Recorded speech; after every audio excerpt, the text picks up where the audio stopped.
What is going on, everybody? My name is Conor and Lorraine. Welcome back to another week of the Heroes for Hire podcast.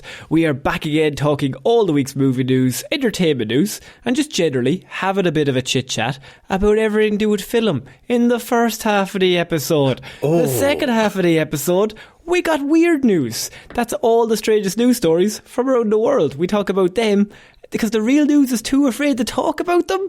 As always, I'm joined by my best pal, Shaun. These intros are getting longer. Shaun, how are you? I'm pretty good, Conor. I think one week we should switch it around. Weird news up top, movie news at the end. It'll never catch on.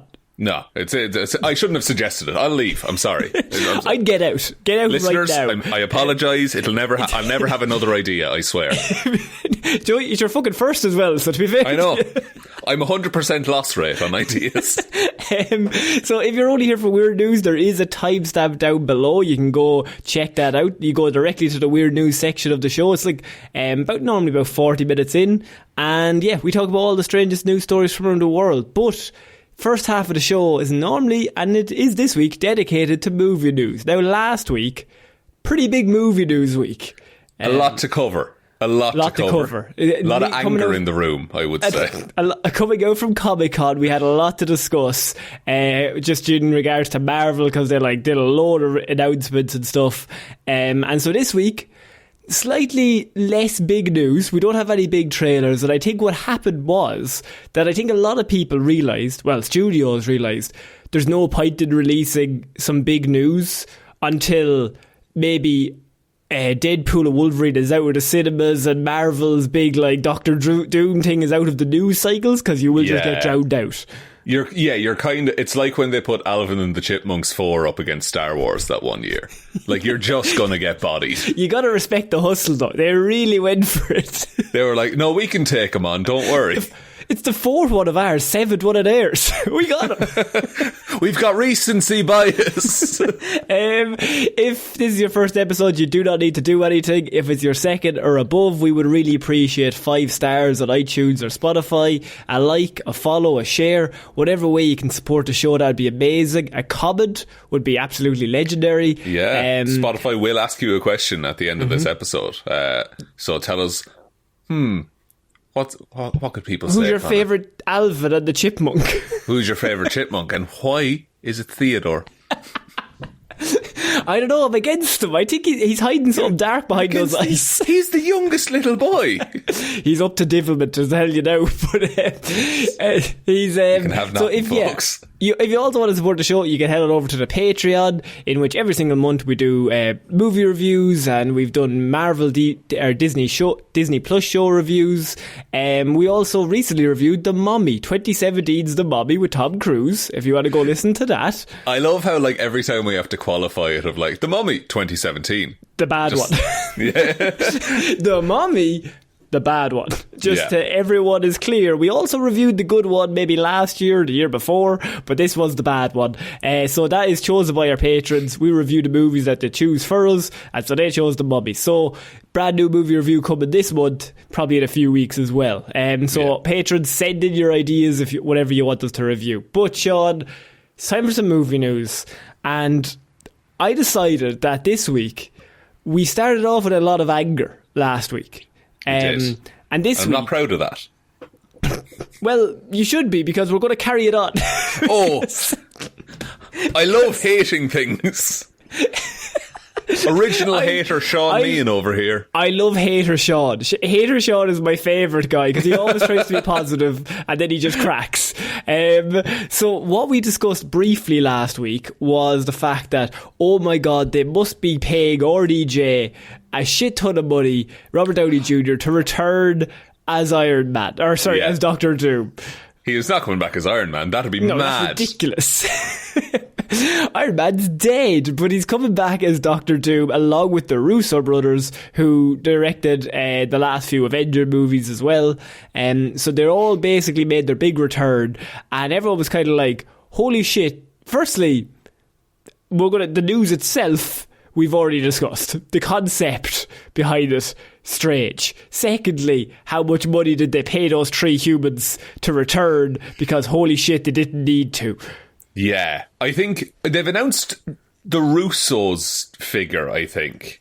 How much are they paying Anthony and Joe Russo to return to direct Avengers Doomsday and Avengers Secret Wars? Too much. It's like 75 million, is it? $80 million for those two movies, yes. And then they said RDJ is significantly higher than 80 million. They did not put a number on it. They just said he's getting paid more than the lad's getting paid $80 million. Has to be 100 million that he's getting. So now, before anything has happened, we have a $180 million budget for this movie. Well, 140 technically, because 40 million goes towards Secret Wars. I guess, yeah. Okay, fine, it's a low budget flick. I can't wait to see what they do with it. It's an indie film. So, you're like Secret Wars, the one that has fucking everyone in it. Yeah, so we needed to cut back on the budget. You know what I mean? Hater Shaun really is out in force, isn't he? So all I wanted to talk about this is that the fact that, is this too much money for anyone to have, seen as though you could make many movies for like, I don't know, $10 million, maybe a few $20 million movies. I saw a tweet from a VFX artist and he was like, I made $12.70 an hour while I was working on Endgame. That money can be allocated to better places. No director is worth $80 million, even if it's two of them. And the only reason they brought this up is because all I kept thinking was the strikes last year, where Bob Iger's like, he's doing the thing where he's like pulling out his pockets and they're empty, and he's like, we don't got no money, we can't pay these writers. They're just being greedy is what they are. How dare they want $13 an hour, the bastards. And how dare they want job security and maybe multiple contract projects. Multiple project contracts, but it's tough to talk about this without getting preachy, but I did want to let everyone know that we did get a figure for how much it takes to come back to do movies that you probably should just leave it. Because, I mean, also actually, while we're here, Shaun, everyone kind of gather in. Shaun, you've had another 7 days. You have had another week to kind of think about this, let it stew, let it kind of marinate. Yeah. How do you feel now about Dr. Doom RDJ? Oh, it's thunderously dumb. It's one of the worst things. I don't even care if they do anything clever with it. Because the fact that they used this, of all the other actors they could have picked, is insane to me. I think he's coming around. I do not like this. I think it's and even if it's not the fucking main canon universe Doom or whatever, who the fuck cares? This is what people will think of as Doom now. And there's never been a good Doom, and you fucked it up again. And everyone keeps posting, there was this one comic where Iron Man was Doom. No, he wasn't. They were body-mind swapped, and it was a train wreck. Yeah. Some would say that I'm an instigator here, and I would reject that theory, but at the same time, is it not really funny? Iron Man as Doom, right, only works well if we know who the fuck Doom is and what he stands for. Doom thinks he's right. Like, although, I mean, we talked about it last week, but I mean, all you have to do, and I think Frost, one of our patrons, messaged in, I was just like, they should do the thing that they don't reveal who Doom is. Instead of having an RDJ, they should have just done Doom, and he never reveals himself. Yes. And he's just a voice. Doom should be Darth Vader. Like, in 1977, when the first Star Wars came out, Doom should just be this entity. Like, you shouldn't see you should not attribute a human face to Doom. And because then, I mean, you have the big build-up. And look, if you wanted to do the big fucking reveal at the end of, like, Avengers Secret Wars, like, in 5 years, because then imagine the speculation. Who is Doom? Oh my god, who is this character? Constantly, like, looking for tidbits, red arrows, circles in thumbnails. You could have the whole thing going, and, like, start conspiracy theories. Just start making people up. Yeah, there's a Batman comic. I saw like a breakdown video of it, It was some AI voice was talking over it on TikTok. Hate the AI voice. I cannot listen to them. No, we keep getting a load of those emails as well of like, podcasts are using AI voice, and I'm like, what's the fucking point of being here? I like non-stop, like, people are using this new recommended way to cook things. I like, feel my fucking serotonin receptors being alone. overloaded. There's a comic where it's like a post-apocalypse, and like Bruce Wayne is in an asylum, and he's trying to be convinced that all the Batman stuff has been in his head for ages, and then he escapes, and he's like out in a post-apocalypse, and he has a Joker head in a jar, like chained to him, and they keep just making new versions of Bruce Wayne to try and defeat this big ultimate evil, and it goes like, it's a long-running little series, and at the end of it, it's revealed it's an old Bruce Wayne that went mad and seized power. Like, do that with Doom if that's the version you want to do. But you should never know that it's Robert Downey Jr. underneath that mask. But the problem is, if they're paying him like $120 million for these movies, you know, front and centre, that face is coming in. 100%. And like, I saw the worst. I've never anti-manifested something as hard, but I saw a tweet, and it was that the Doom mask is going to be the Iron Man Mark 1 armor mask. Yeah. I fucking hate that. Like, you're not on board? Well, they've made me experience what it would be like to live in that world where that happened, and I don't like it. And it's certainly not worth $180 million. Well, the thing is, we've also talked about the Russos coming back, and we talked about that actually like 2 weeks ago in terms of, I mean, from their point of view, and from all of these people's point of views, we are in the opinion that, like, we understand in terms of, like, if someone's like, here's $80 million, do 2 movies, I'd be like, yeah, cool. That you can buy a backbone with that. Yeah, I think I could do that. But at the same time, if I was them on the other side, I'd be like, nah, I'm walking away when everyone thinks I'm fucking great. Yeah, like I'm leaving on a high. I'm not coming back to sully my reputation. Because what do they have to work with at this point? You get an amazing end last season of a TV show, and everyone involved in it is like, this is the best fucking thing ever. And then people don't walk away and keep coming back until the point is they're like, well, it's not as good as it used to be, actually. Now, they weren't actually as good. You know on. Those shows where it just kind of drags on after a while. Game of Thrones? What? Did someone say that? Connor! What? Connor! What? Please! D&D, what? What are they doing these days? Actually, that's a very good question. What are they doing these days? What are D&D doing these days? Because it's not fucking making Lord of the Rings anyway. Or not Lord of the Rings, Game of Thrones. Or Lord of the Rings. Or House of the Dragon. Give them a crack at Lord of the Rings, I'd say. I mean, they can ruin that as well. I mean, who cares? What is that? We're doing... Apparently they wrote 3 Body Problem for Netflix. Or some of it, anyway. Which is... apparently a very good book. I have the audiobook and I haven't started listening to it yet. They're very good at adapting things that are already done.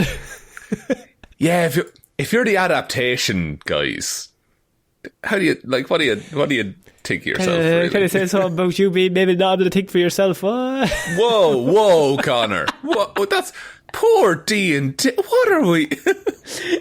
Danny just kind of forgot about the Iron Fleet. Yeah. And they fucking nailed 2 headshots on a dragon from a moving boat. I have a question. Yeah. Which is a dumber plot point? Danny forgetting about the Iron Fleet and having a dragon killed, or somehow Palpatine returning? Somehow Palpatine returning in universe might as well happen. The Iron Fleet thing, there's no excuse for that. That's just her being a dumbass. I just wanted to talk about that. We can move on, but I think that's the last time we're ever going to talk about this Doctor Doom thing, because I feel like, Shaun, I don't know if emotionally you could actually keep talking about this. It'll make you sad. I will have heart palpitations by the end of it. So a part of me thinks it'll never happen. I think it will. There's no way it won't happen. I don't know, man. I just have a feeling. Deadpool and Wolverine is making more money than God currently in their first week and a half. So I mean, it's pretty good. We might talk about it at some point. Review. But you know what? I've come back around on that. I'm like, yeah, cool. Let's do a dumb movie. I think there's ways to do a dumb movie right, and I think that does it. I think the biggest compliment I can give to that movie is that it's just a Deadpool comic. As in, like, I'll read a Deadpool comic and I will like, oh, that was fun. That was a fun time, and I don't think any more of it. And watching that movie, I was like, this is great crack. And then afterwards, I'm like, it doesn't have to have a big sprawling thing. And I will say, like, it is a lot of, hey, look at this cameo. True. However, that is the plot. It works with Deadpool. Yes. Deadpool is the one that can carry that off. Yes, it works in that environment. Anyway, so we can do a full review for that if people want that.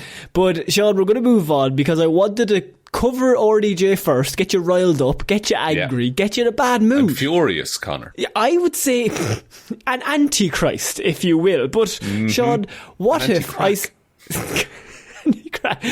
said to you that I have National Treasure 3 news?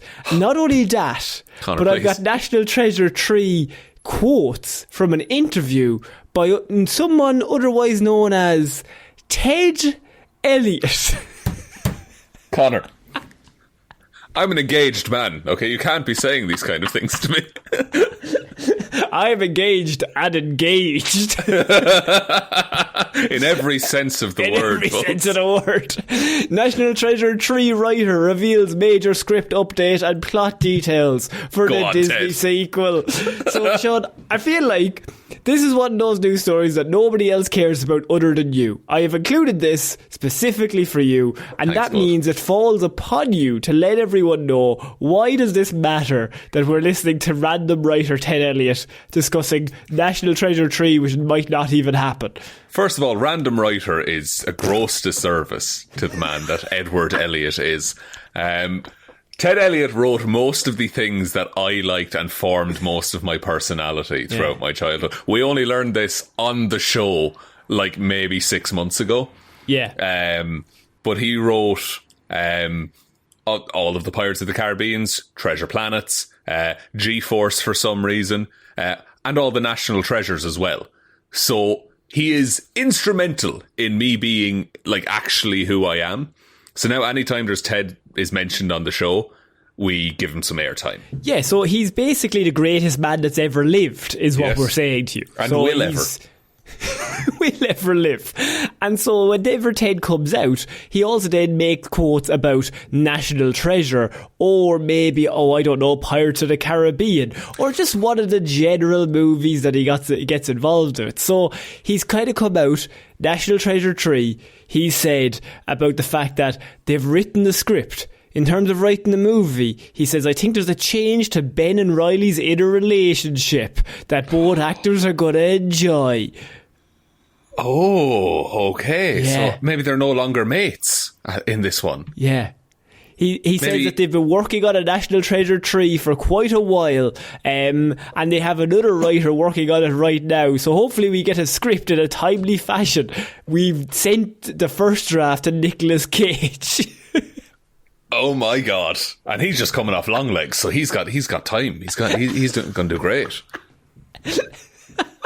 I love this news, by the way, would never get included in this show. No other podcast is talking about this. Not one, because there's no news. The news is that Ted might be writing National Treasure 3 and has done a draft of it. But for this show, this is all Shaun needs. This will keep him going for months.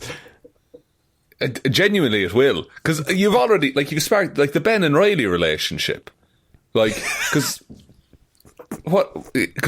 Riley, the conspiracy theorist, of course, which if you want to follow page 47, which was teased at the end of National Treasure 2, I don't truly, I do not. It could be a case that Riley in this case knows more than Ben Gates in this situation, you know.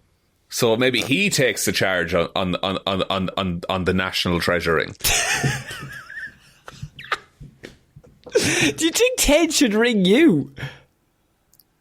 Ted, if you want to bring me in to consult, look. I think you would be a great consultant, but also somebody who'd be super intense about this thing. That Ted is like, bro, we're also writing Pirates of the Caribbean, so like, I'll consult on that as well. I don't care.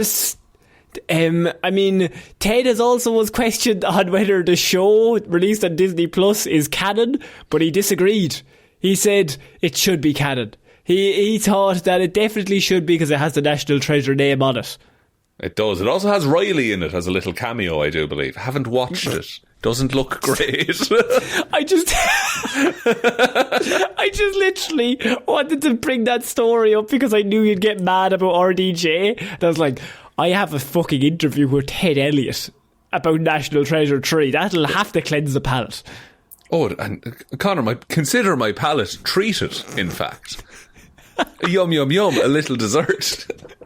Well, why don't we follow it up, Shaun? With San Diego Comic-Con 2024, not only did we talk to Ted Elliott about National Treasure 3, but there was a lot of other people trying to get news off the ground, trying to get stories into the media to be like, this is definitely happening. And Shaun, one such man, your favourite director, and my favourite director, Mr. Roland Emmerich, has kindly blessed us with an update regarding Independence Day 3 and it getting the green light. It got a green light? No, hang on. So he's being interviewed by The Direct, and they're like, is there any hope Independence Day 3, what we talk about, Roland, here, what we looking at? And he says that they've sold the rights now to Disney, so he'd have to talk to somebody at Disney if they wanted to get Independence Day 3 done. But he says, I've actually written a story already. Trust me, I have a story done. And, like, even if there's no story to tell, Roland will have a story written. Roland will make up a story. I've told you about like my experience with Independence Day 2 Resurgence. I do remember this, but yes, please tell everyone again. It was Christmas time, like after Christmas dinner, had a good feed, had a few drinks, could have watched anything in the world. Myself and my dad flicked on Independence Day 2 Resurgence on Channel 4. We got 15 minutes in and we hit the first ad break, and my dad looked at me and said, I think we might turn this off. It's not great. No, we have watched some absolute shit in my house. As dads go, that's the harshest criticism he could have done. You don't say it's bad or good. You just go, is there anything else on the TV? Give me that remote. And you know what? We flicked over to Sky Cinema. Gladiator. Fucking hell, these are too classic. Independence Day 1 and Gladiator are very father-son watch a movie kind of vibes. 100%. Yeah. Independence Day 2 I seen in the cinema. I paid them money to go see that. That was part of the problem, my friend. Outstanding. Just an outstanding film that nobody should ever watch. It has one of the Hemsworths in it. Not Chris. I think Liam is in it. Luke. Is it Liam? And I think Liam is in it. And who else is in that? They didn't get Will Smith back. I know that for a fact. And they go to space to fight the aliens. Yeah, they take the offensive on this one. They take the offensive, Smith's son in Independence Day 2. Jesse T. Usher, who's the stepson. Okay. Stepson, because they really couldn't link up directly. No. But it's real bad. It's real bad. And the first one is fun. Well, the first one is very of its time. The second one, truly atrocious. And Roland then followed that up with everyone's favourite movie of all time, Moonfall, in which the moon falls. You know what? I think my dad wouldn't turn off Moonfall at Christmas. Do you know what? That's a very good point. I think Independence Day 2 is bad. Yeah. Moonfall is so dumb and terrible that it kind of comes back around. I think it goes back to like 80s, like Total Recall level of, this is just fucking weird. Okay? Like Demolition Man.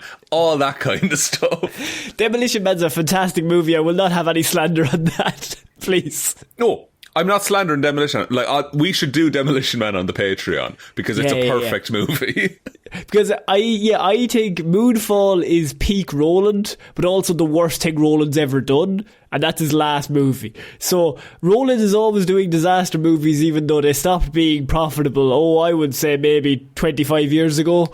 So true. When was the last time that was Armageddon? When was Armageddon? Was that 97? Did Roland do Godzilla in 1998? He did 2012. Do you remember 2012? Oh yeah, with fucking your man from Say Anything. Yeah. Yeah. Or The Day After Tomorrow. Day After Tomorrow's an alright flick, I will say. He just loves destroying Earth. I don't know what Roland's deal is. Just do a fucking, like, a small drama or something. He did do Godzilla in 1998, which I maintain is a fun movie. Oh, Roland. He did White House Down, 10,000 BC, The Patriot. Yeah, what a filmography. So we could be getting an Independence Day 3, Shaun. My question to you is, do you want it? Do you think it's good? You have a confused look in your face, please. Sorry, apparently Roland Emmerich was involved with the movie Stonewall, as in he directed the movie Stonewall. I don't know what the movie Stonewall is. It's a really whitewashed version of like how Pride parades and stuff started. It's real bad. And he directed it. Roland! Roland, it was in between White House Down and Independence Day Resurgence he did that. Yeah, he's not on a run. He is on a run, but not like one of those where he's like on a hot streak. He's the opposite. It's like, yeah, he's in his flop era, I would say. Shaun, we're going to move on to maybe from Roland, because I do have some slightly good news, I suppose, and that's another sequel coming out. That is I Am Legend 2, the movie obviously starring Will Smith in the late 2000s. And he's the only man left on Earth. Weird virus going around killing everyone. But this time, in I Am Legend 2, Will Smith and Michael B. Jordan will be in this movie. And they are currently circling the Transformers director, Stephen Cable Jr. And he was basically responsible for breathing some life into the Transformers franchise. So they're like, you can do this to I Am Legend, right? That thing that film that absolutely doesn't need any other follow-ups or sequels, yeah. See, now, here's the thing, though, Shaun. If you say it's a prequel, that's also the same complaint. No. I'm actually going to say something else that will shut you up, and that is 28 Days Later. If that doesn't need any sequels, but I Am Legend also doesn't need any sequels, you have a disaster kind of virus thing. If I may, 28 Days Later doesn't need any sequels. 28 Years Later is not a good movie. Sorry, 28 weeks. Sorry. They are making 28 years later now. That's different. Because... Why is that because you like that? Because Cillian Murphy's in that one? Because it's different because I like that. So you have to leave me alone. Yeah.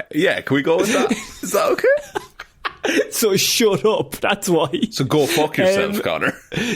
Look, I respect that. So I Am Legend 2 going to be coming out, and obviously the executives are very, very happy because they got Michael B. Jordan on board as well, so pretty big names. However, in the original cut, I do know that Will Smith is very much dead at the end. Yeah, like so he not quite grenades sure himself. The thing is, though, that Warner Brothers has since decided to replace that ending that was in the theatrical release, the one everyone with an saw, alternate one shown in home release in which Smith lives at the end of the movie. Okay, I don't think you're allowed to do that. I think that, but see, then you open yourself up to, like, I know, like Alien. There's a bunch of different cuts of that, and there's argument over which one is the real, the real canon story. I would go off of the assumption that, but also that doesn't change. Like, Ripley doesn't either live or die at the end of Alien. Like, Will Smith full on dies at the end of I Am Legend. He does the ultimate sacrifice thing. Yeah. Which is a fine end for that character. Like, Yeah. because he's also like he's not who he was. Like the man before the outbreak is dead, basically. I think it's a fascinating insight into like what cinema could be, because we just go back to all of the movies where like there's a big heroic end, and you just change the ending to an alternate cut in which he survives, and then they're like, now there's a sequel. He's alive. Check your DVD. Guaranteed. What if he lived? Huh? What about that? You can't just do that. No, it's also a wild. It's a lot of It's a lot of leniency you're asking for a film that ultimately no one cares about. Yeah, nobody really remembers I Am... Like, you remember it. People of our age are like, yeah, I remember I Am Legend. Yeah. Because it had that Superman, Batman logo on it. That was, like, everywhere for, like, 5 years. Yeah, but, like, I watched that, like, at a sleepover in my friend's house. Like, in between playing Halo 3. Like, it... It holds no. There's no study. There's no. This sounds real bad. There's no real value in a purely. It's a name. It's a project. It's actually Vince Vaughn had a really interesting. Vince Vaughn was on Hot Ones, like last week. Oh, was he? Okay. Also, by the way, just nails through the wings. No fucking reaction. Feels like a man who would nail through wings. Just psychotic eyes on him. I love it, right? Yeah. But he was basically told that, like, he was asked about the fact that, like, Wedding Crashers, Dodgeball, all those kind of movies like that, they don't get made anymore. And his point was, well, studios are told that they need an IP. They need a known IP. And he was like, that's why we did Battleship.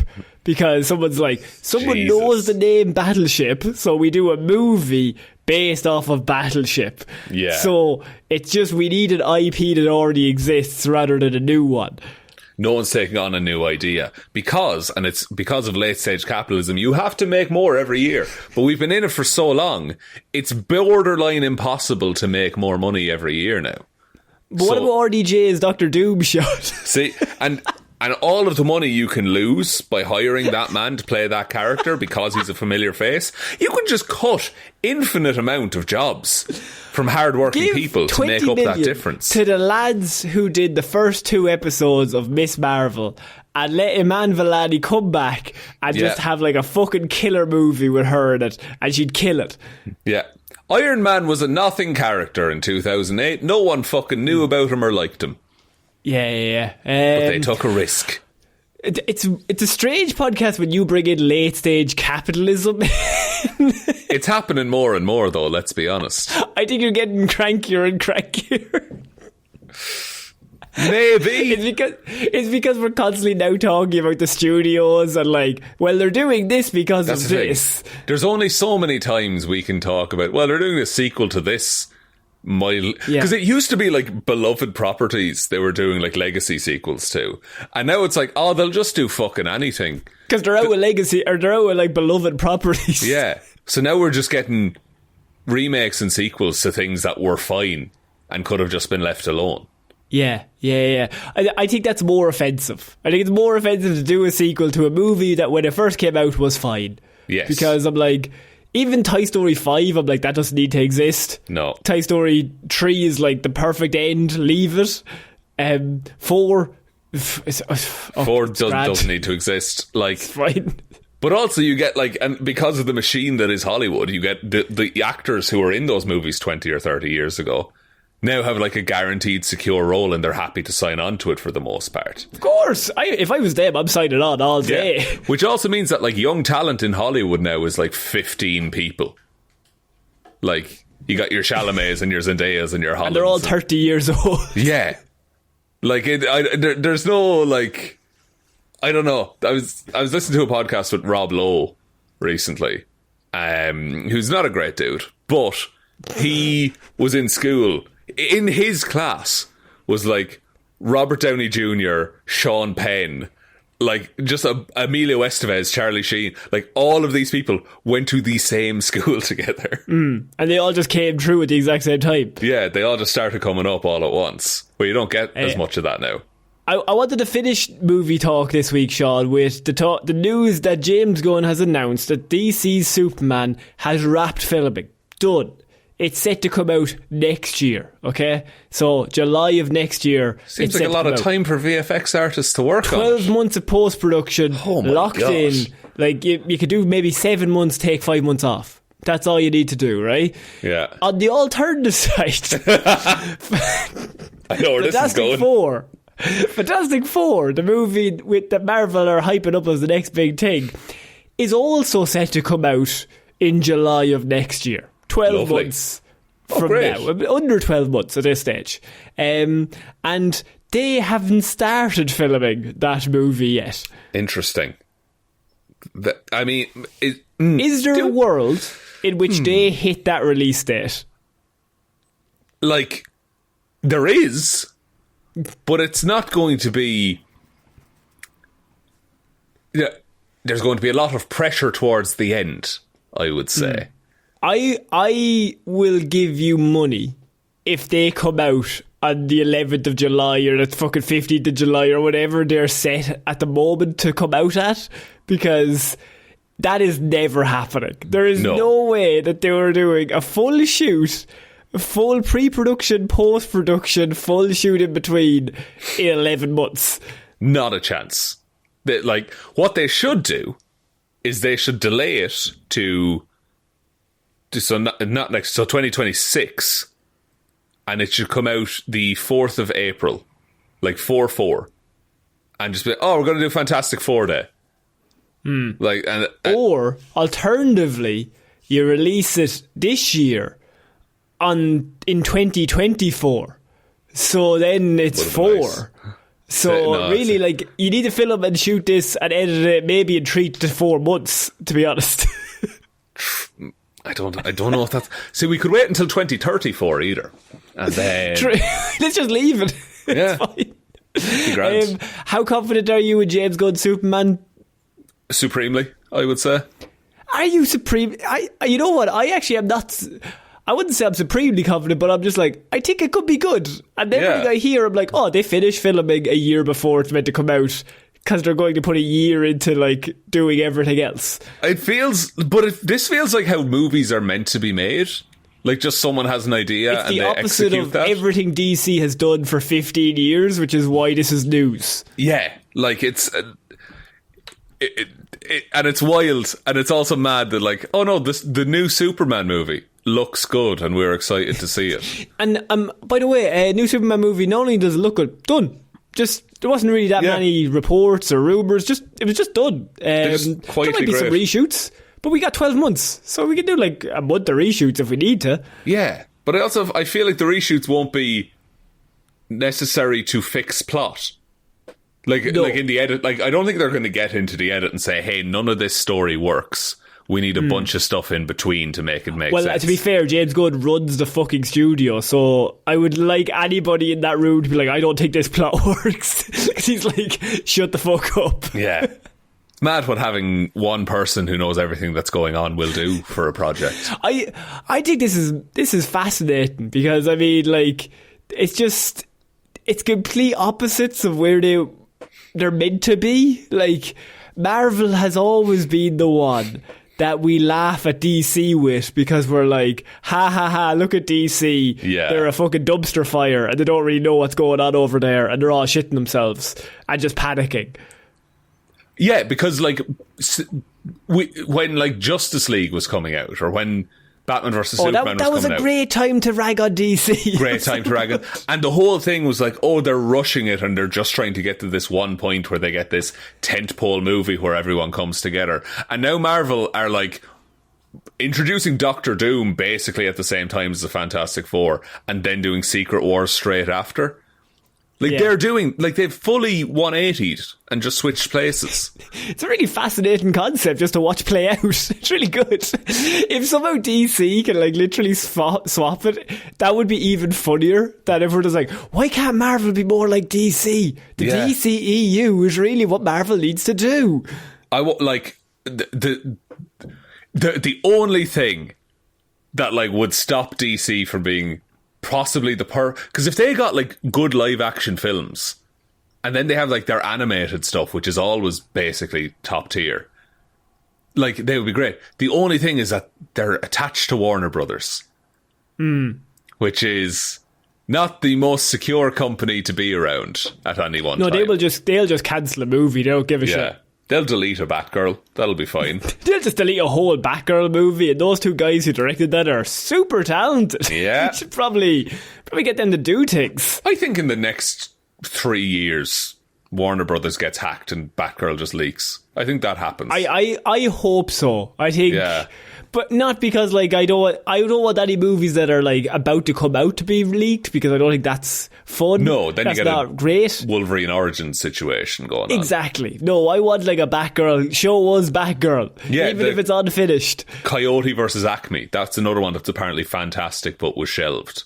Like, yeah, well, I mean, it's a tax write-off. You can make a lot of money for the big... that Zaslav needs a new car, baby. What additional Robert Downey Jr.? So that's going to be the end of the movie news. I just wanted to touch on the fact that DC is somehow... Is DC good? DC's back? They're back on top. I see, it can't be back. We're never there. Is DC learning? Like, doing things that are good? I think DC isn't, but James Gunn has. I think James Gunn's like, yeah, we've been idiots for a long time, and we're just not going to do that stuff anymore. Yeah, we're just going to be good. So, yeah, I think that's it for this week's movie news, and that means it's time for the Weird News jingle.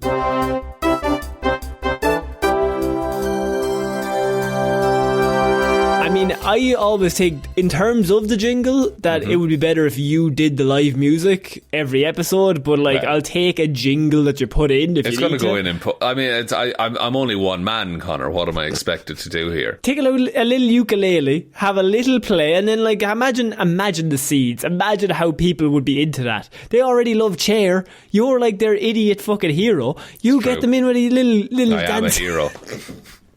He looked into the distance. It was like, true. I am a great man. I'm going to internalise that forever. Thank you. So this is Weird News, Shaun. What do we do here? You spent the week gathering all the weirdest news stories from around the world. You're about to read them all out to me, a man who has been too busy hearing what... A man who has been too busy hearing what he wants to hear to look at any He's weird a hero.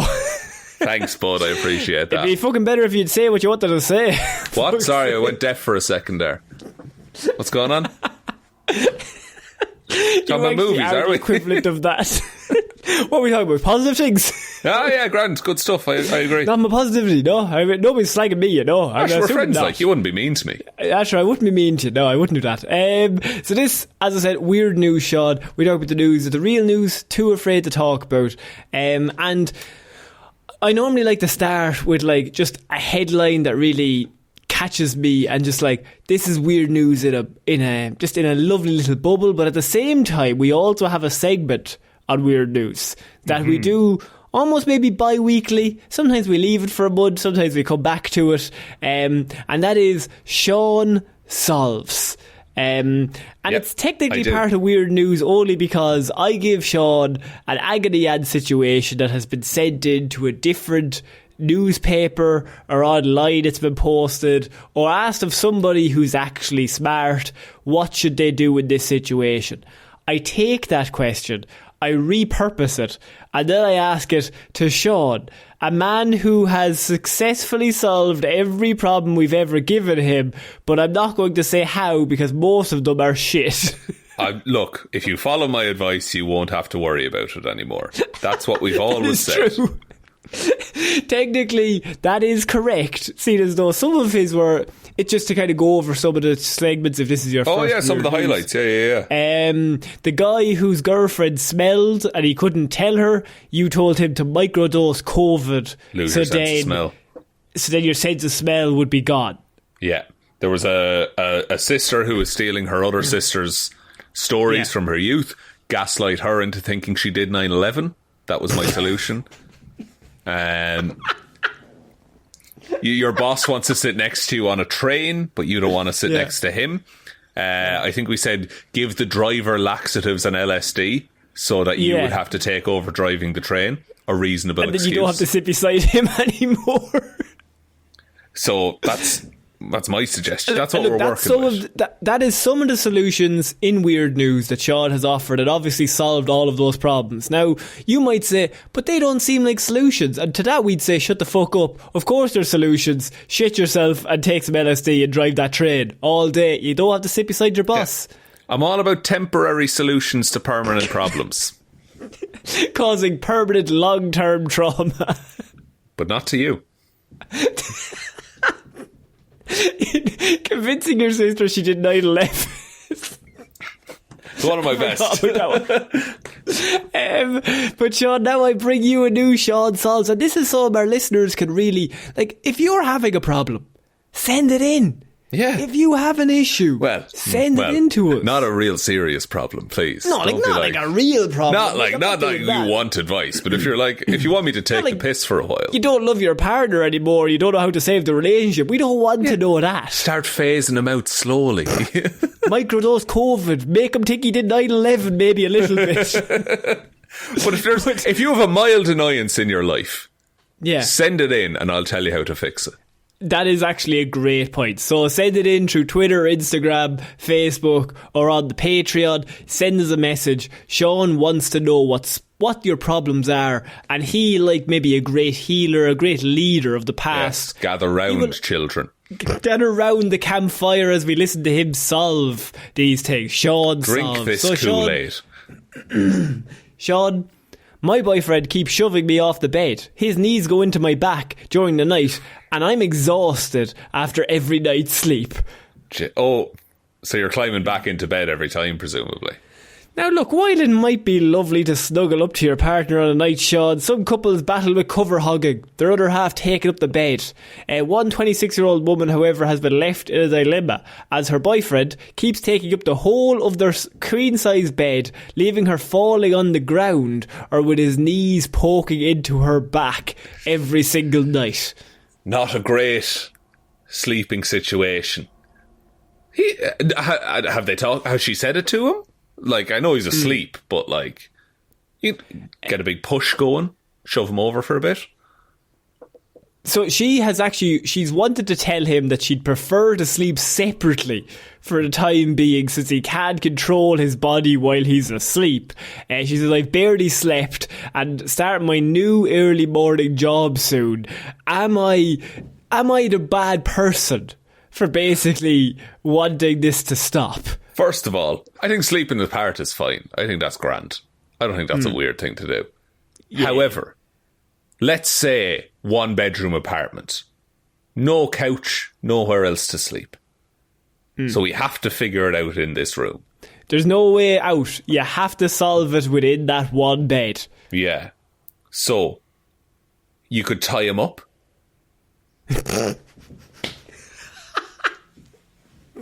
Perfect. Yes. Yeah, and put him on one side of the bed firmly.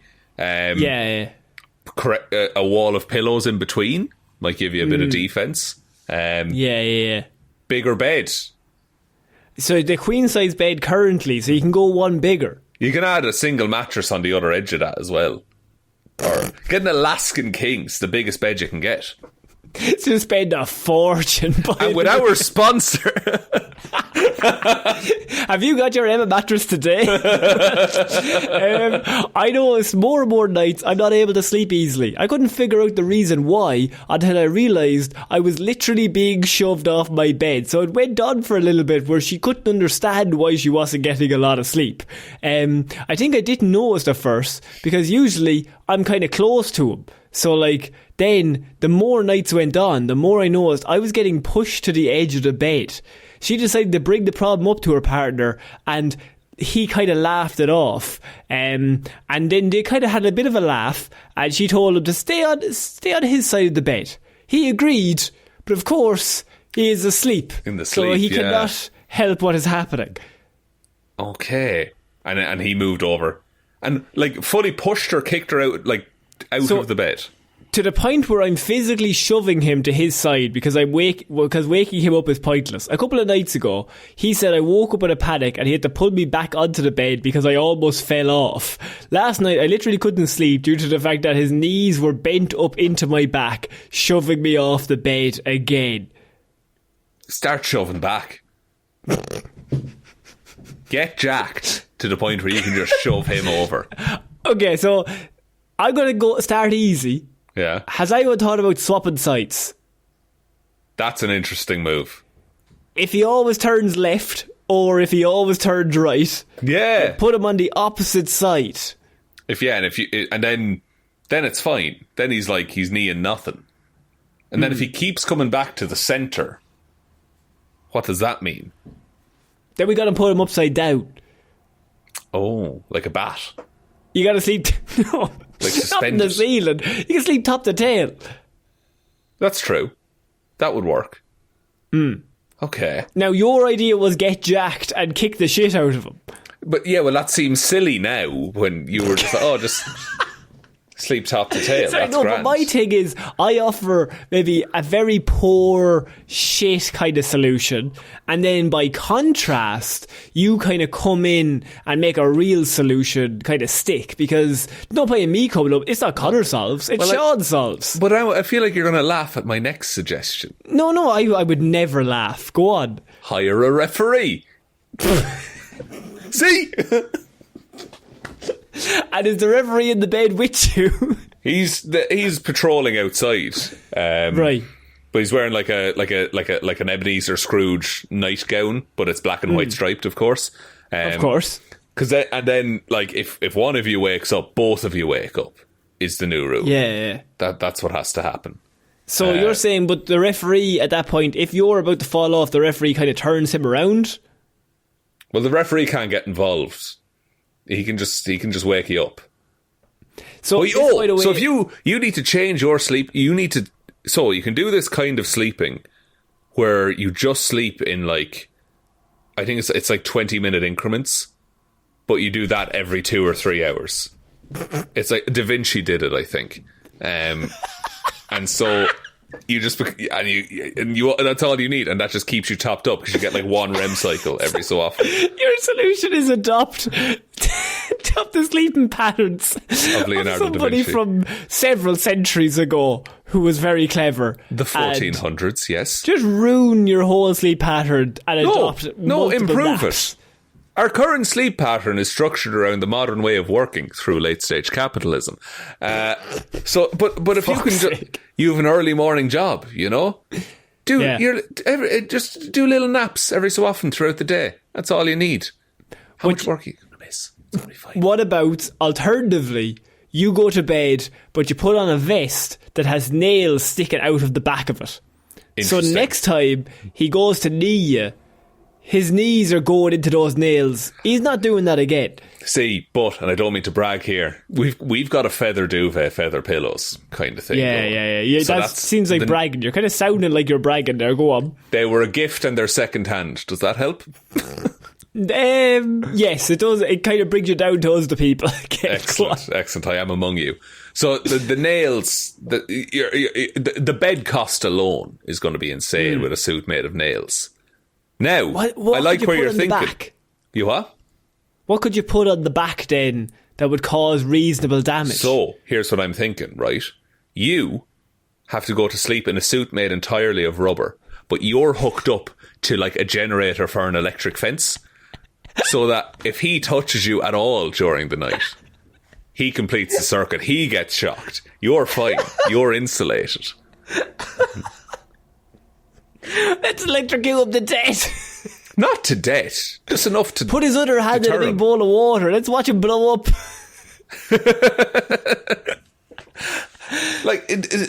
Or like, I don't know, an airbag system. An airbag system. So if you get touched, the airbag Big comes airbag. out. Yeah, and then creates some gap. What between about a you. spring in the thing, a contraption that has a little box, and if he touches it, the kind of pressure on it releases a boxing glove that's on like a little spring, and it comes out and punches him straight in the face. Pretty good. The referee will allow that, I do think. It will allow that because you are not doing it. It's actually completely uncontrolled. Part of the bed at that point. It's part of the bed at that point, you know what I mean? You have to really come up with ways. We need to stop this motherfucker turning and digging the knees in, because there's nothing worse. Like, straps could be the solution here. You need to strap them down. Strap Shaun on a first date. Imagine trying to explain if they break up and he's on a different first date and he's like, do you have any straps at home? You'll need straps, I'm sorry. Not for sexual stuff, just for my sleep. For my old sleepy time. They're like airplane buckles. Like they're...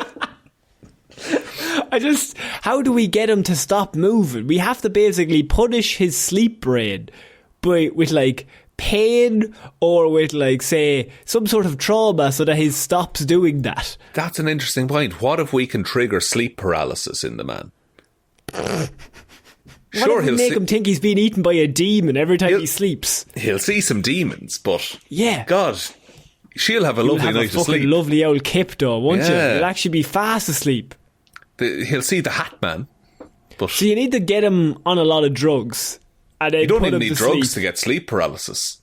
Okay, so how are we giving him the sleep paralysis? We need to hypnotise him first. So, the way you can trigger sleep paralysis, and don't do this, but you know when you're falling asleep and your hand starts twitching and you feel the urge to move over and turn around and stuff? No.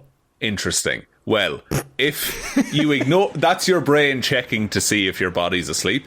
So if you ignore that and just stay still, your brain will put itself to sleep, but your body will stay kind of awake, so you can still see stuff. And then you see your sleep paralysis demon. And the way to break out of sleep paralysis, if anyone is stuck in there, is to start holding your breath. And your body will panic and wake up. Okay. I have several questions. One, why do you know this? Two, why are you fighting demons? And three, how is the solution to fighting demons try and kill yourself by not breathing? Because your body, it's like an instinct thing. Your body's not going to let you die. It's like the way your bladder can't explode. You will piss yourself first. I feel like I've missed out on so much in life because I've never seen a demon.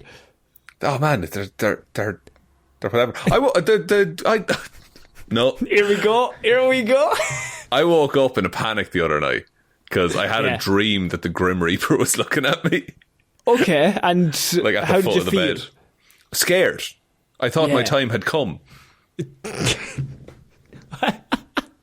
And I woke up and I was just screaming. You woke up screaming? Yeah. I feel like we need to have a sit down maybe with you about like, I know this is Shaun Solves, but we should make a different segment that's called Solving Shaun. And we should just kind of try and delve into the weird and wonderful life that you lead as a man who swallows chewing gum and wakes up screaming on an almost weekly basis. That's fair. We're sharing an Airbnb soon. That's going to be fun. It's not great. Like, it's not ideal. Is what I'm going to learn a lot about Shaun. I don't need that. Every night screaming. There's literally nothing's happened. No. He's just screaming. Just I process my death. Do you think the Grim Reaper comes to visit you because of all the times you nearly died? Like he's fuming. Yeah, he's just looking over looking over a text that you should have replied to. Like it's a Final Destination situation in that like he knows you were the one that got away and he has to keep coming to visit you. Like, is this fucker dead yet? No, he's still here waking up screaming. Still kicking. Quantum immortality, man. So Shaun solves. How do we solve this? You're saying rubber outfit, electrocute him. Yeah. Or sleep demon. Or sleep demon. Or straps. Or straps. So that's 3 options. I think like you're not one for one option. 3 solutions, all there. You can take it or leave it, whichever way you feel. I help people to help themselves, you know? You help people, you know what I mean? Yeah. So, Shaun, moving on from Shaun Solves, I think another successful win. Put that in the little category. I don't want to keep a count. We're still 100% up, I think. 100%. 110, actually. I did one off air, just I helped someone.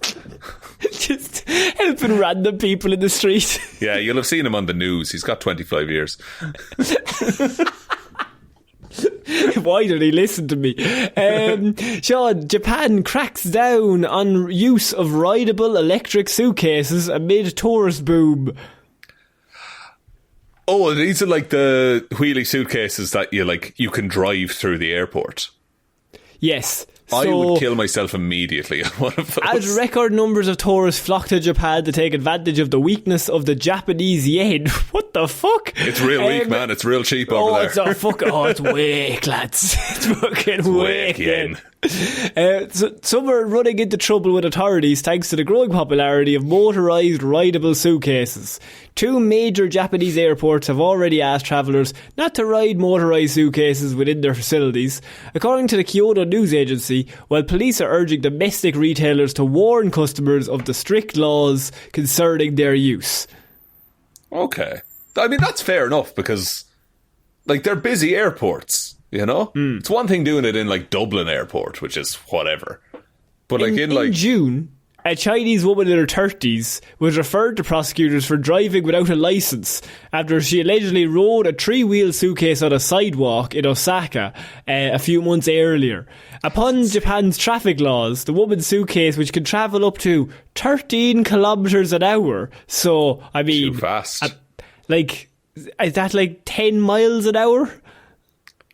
I don't know the conversion off the top of my head, but you know who does? Google. 8 miles an hour. 8 miles an hour she's travelling is categorised as a motorised bicycle, the same as some mopeds. And apparently in June the police have reiterated that you need a licence to drive one of these motorised suitcases. So Shaun, these suitcases are taking over Japan. These people are riding around and there's gangs, I assume. Maybe some sort of biker gang, suitcase gang. Yeah, the case crew. Yeah, they're on the case. And the Japanese yen is fucking weak currently. So, I mean, anything goes. How do we stop this? Just stop selling the fucking dumb suitcases. No one needs those. They're insane. They're built as a gimmick. I feel like, as you said, we would immediately die. Yeah, you could not have Irish people on those kind of suitcases. We'd lose the run of ourselves. We're not built. We're not built to travel at 10 miles per hour or 8 miles per hour or whatever it is. It's also a really low centre of gravity. Like, it's really tippy. Like, yeah, you got to have like a good core. Yeah, and I get it's for like the argument would be, it would help people get around the airport, but there are accessibility features at an airport for people to get around. How does it even work? Do you rent them out? No, you can buy them. Like, you buy your own suitcase and it has wheels, but it just has like one of those electric scooter motors in it, right? And it has a little handle that you can steer, and you sit on the suitcase. Then what happens when you get like when you're doing like the weighing or whatever? Are they just like you're overweight because of the fucking small engine? Yeah, it's all built into the price, I guess. You could check it, like, you know, like bring it up to the check-in, but then you're without it for the rest of your airport journey. Ryanair are never allowing you to check in a fucking engine into the Not fucking a air. Chance. That's never happening. It's like you see them on like Instagram ads and TikTok ads. It's like, the perfect travel suitcase. No, it's awful. It's heavy and it has no space. It's the antithesis of what a suitcase should be. There was one prick on one of those scooters on the way I was coming home from work the other day. Lad, they're bad. And he's driving along. It's a busy town, so I can't overtake him. He's doing fucking 9 miles per hour, and there's a line of traffic, and nobody can overtake because there's always cars on the other side, and everyone's just driving at that speed for a good 10 to 15 minutes. And I was like, lad, it's 6 o'clock. Let us go home, you bastard. There's no reason to have one of those when you could have a bike. Get an electric bike if you want, that's fine, but just have a bike. Yeah, I'm not okay with that. No, and there's so many fucking batteries in landfills, man. It's real bad. Late stage capitalism. Hell yeah. There's so many things that, like, you're driving behind it. I also got stuck behind a tractor the other day that was about the size of the whole road. I love that. And you can't even overtake because it was about 3/4 of the road. So then every car that came on the opposite side of the road had to like slow down to like 1 kilometre an hour and go into like the fucking bushes. Into the ditch, yeah. Into the ditch to try and get around it. And I was like, this can't be road legal. There's no way that you're allowed out here because, you know, it's the summer in Ireland, so that means all the farmers are out cutting hay. Oh, it's anything goes. You know, it's the Wild West. Look, I think I don't think you should be allowed to drive anything in an airport, myself. No, I think the only person that should be allowed is the pilot. Yeah, and the people that drive the little carts to help people get around. That's fine. Although that is embarrassing when you see two people in the car and I'm like, you're definitely late to your fucking gate, you bastards. Yeah. They're clearly like over the tannoy, they're like looking for Mr. and Mrs. Murphy, and then like you clearly see them go past in the little cart. They're like, we had to come fucking get you lazy bastards. Man, when we were flying back from Tokyo, we stayed in a hotel in the airport, and the hotel right beside the departure gates. So we just checked out, went to the gate, we were grand. There was no worries. Yeah. It's the dream. That is the dream. We rode our little suitcases through, it was perfect. Oh yeah, obviously. You roll like a big massive Harley version. Why did you bring the leather jacket? It was a bit much, but you said let's do it anyway. I said if we're going to do it, we'll do it, like, you know. Might as well do it. Shaun, I have news from Devon and I have a question for you. Would you buy 6-acre island near Plymouth with private beach and 15 ghosts? Yes, Conor. Of course I would. Have you met me? Drake's Island, just 600 yards from Plymouth, was used as a military defence for hundreds of years, with 18th century cannons still in position and included in the sale. It takes less than 10 minutes to reach by boat, and once on land, there's military history everywhere. It has over 2,000 years of history. The first recording building is 1135. Is what the current owner, a local businessman, Morgan Phillips, says. It's nuclear deterrent of its day. That's probably why the Spanish Armada never came here. So, Mr. Phillips bought the island in 2019 for £6 million and has worked on securing consent for a 43-bed hotel on the island. Jesus. And so now he's looking to sell it. There's no fixed price, but I mean, could be around 25 million if you have it in the bank. But Shaun, for that 25 million, you get all the outbuildings, you get all the bedrooms, you get the hotel that's being built, there's a cafe, a restaurant, and a haunting building because there's 15 or 16 ghosts on the island as well. I mean, without having the hotel, just make a little fortress for yourself. You know, and then it's your island and you just control that. Is this not the start of every plot of every horror movie? Oh, what, the haunted hotel on the abandoned island? Yeah, that you're stuck on the island and all the boats will no longer be able to work all of a sudden? Maybe. But there's a murder amongst us, we have to survive till the morning.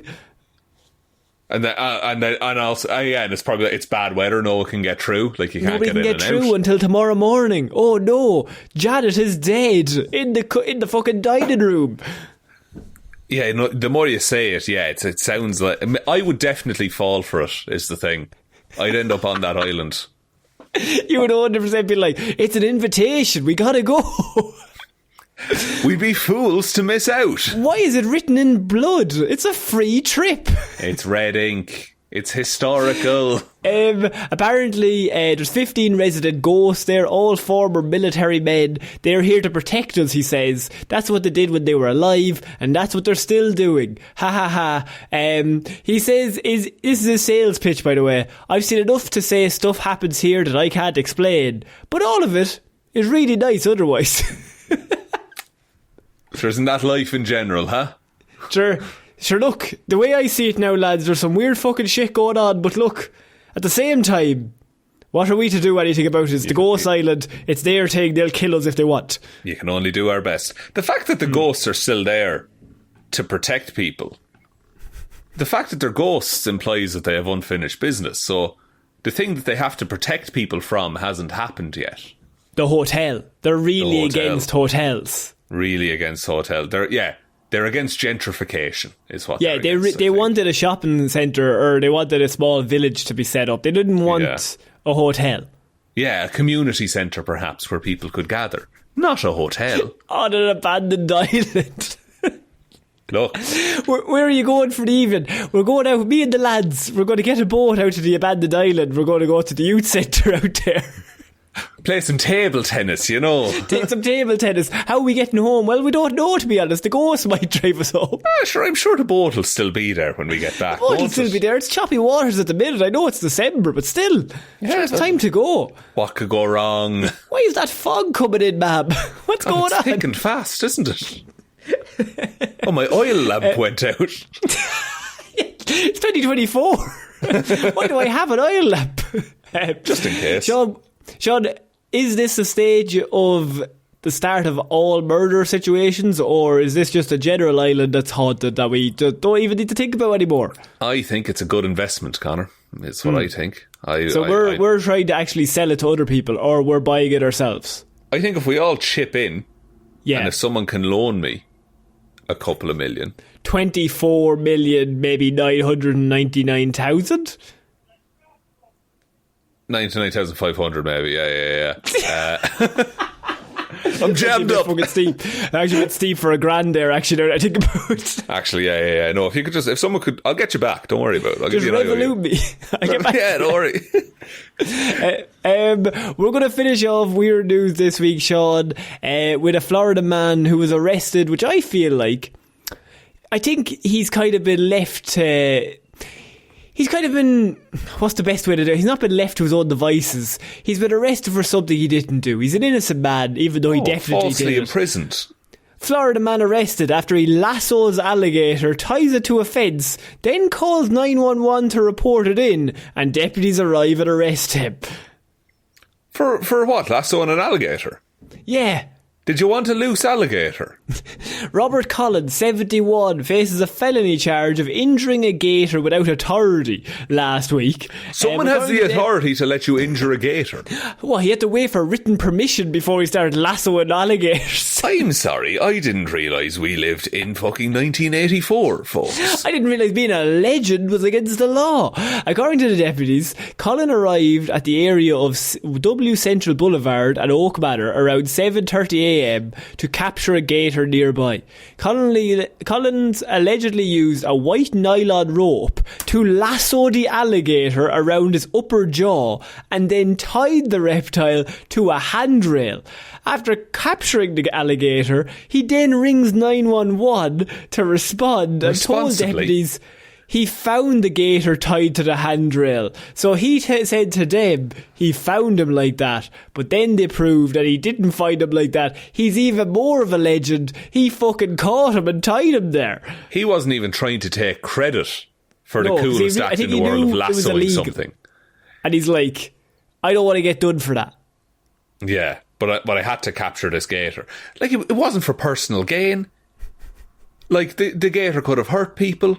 No, we can't presume that. That's not fair on the gator.